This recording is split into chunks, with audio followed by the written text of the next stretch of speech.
Assalamualaikum warahmatullahi wabarakatuh.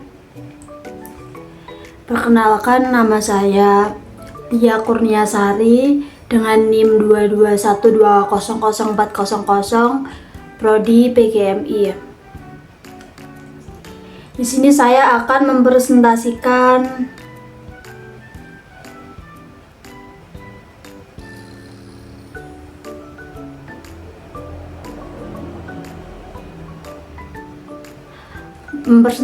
mata pelajaran multikultural, pendidikan multikultural dengan materi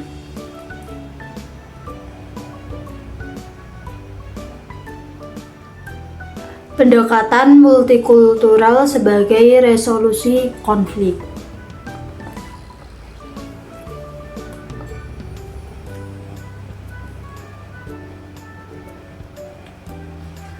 Langsung saja kita dari pengertiannya.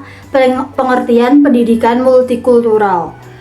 Pendekatan multikultural adalah cara menyelesaikan konflik sosial yang berlandaskan pada penghargaan terhadap keberagaman. Dalam masyarakat yang beragam seperti Indonesia, konflik seringkali muncul karena perbedaan sara, yaitu ada suku, agama, ras, dan antar golongan. Nah, pendekatan multikultural tidak menyelesaikan konflik dengan cara kekerasan atau dominasi, tetapi melalui dialog, pengakuan hak, dan saling menghargai. Tujuan utamanya adalah menciptakan kehidupan masyarakat yang damai, harmonis, dan saling menghargai perbedaan. Selanjutnya yaitu ada unsur-unsur multikultural. Terdapat beberapa unsur penting dalam multikulturalisme. Satu, ada keberagaman etnis dan budaya seperti suku, adat, dan nilai-nilai lokal. Yang kedua, ada keanekaragaman agama dan kepercayaan yang hidup berdampingan dalam masyarakat. Yang ketiga, ada bahasa dan simbol budaya seperti bahasa daerah yang menjadi identitas kelompok. Ya, seperti itu. Yang keempat, ada nilai sosial dan moral yang bisa berbeda tapi tetap perlu dihormati. Yang terakhir, ada identitas dan kesadaran kolektif yang memperkuat rasa solidaritas suatu kelompok. Dengan memahami unsur-unsur ini, kita bisa lebih bijak dalam menyikapi perbedaan yang ada. Selanjutnya yaitu ada prinsip-prinsip pendekatan multikultural. Ada 6 prinsip utama yang menjadi dasar pendekatan ini, yaitu ada pengakuan terhadap perbedaan. Setiap budaya diakui dan dihargai. Yang kedua, ada kesetaraan. Tidak ada budaya yang lebih tinggi dari yang lain. Yang ketiga, ada toleransi. Saling menerima perbedaan keyakinan dan kebiasaan. Yang keempat, ada keadilan sosial, menghindari diskriminasi dalam segala bentuk. Yang kelima, ada dialog dan komunikasi, menyelesaikan konflik melalui diskusi. Yang keenam, ada kolaborasi, kerjasama antar kelompok untuk tujuan bersama. Prinsip ini harus menjadi landasan dalam menyelesaikan konflik secara damai. Selanjutnya ada jenis-jenis konflik sosial. Secara umum, konflik sosial dapat dibedakan menjadi 3 jenis, yaitu yang pertama ada konflik sumber daya,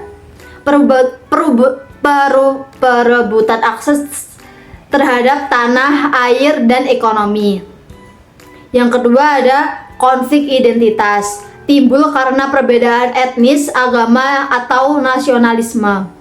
Yang terakhir ada konflik nilai, terjadi ketika prinsip atau pandangan hidup kelompok saling bertentangan. Ketiganya bisa dihindari atau diminimalkan bila pendekatan multikultural dijalankan dengan baik. Selanjutnya ada faktor penyebab konflik. Ada 2 faktor utama yang sering menjadi pemicu konflik. Yang pertama ada perbedaan budaya. Misalnya tradisi satu kelompok dianggap bertentangan dengan yang lain. Yang kedua ada diskriminasi sosial.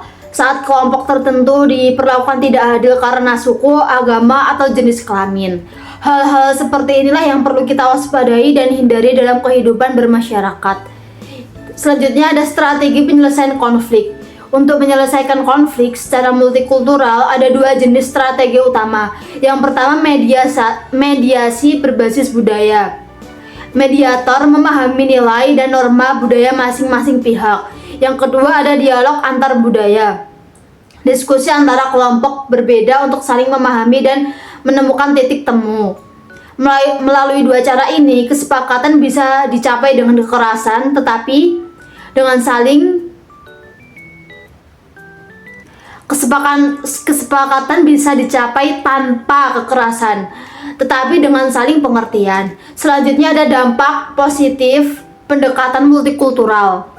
Beberapa dampak positif dari penerapan pendekatan multikultural adalah antara lain ada membangun toleransi. Masyarakat jadi lebih terbuka dan saling menghargai.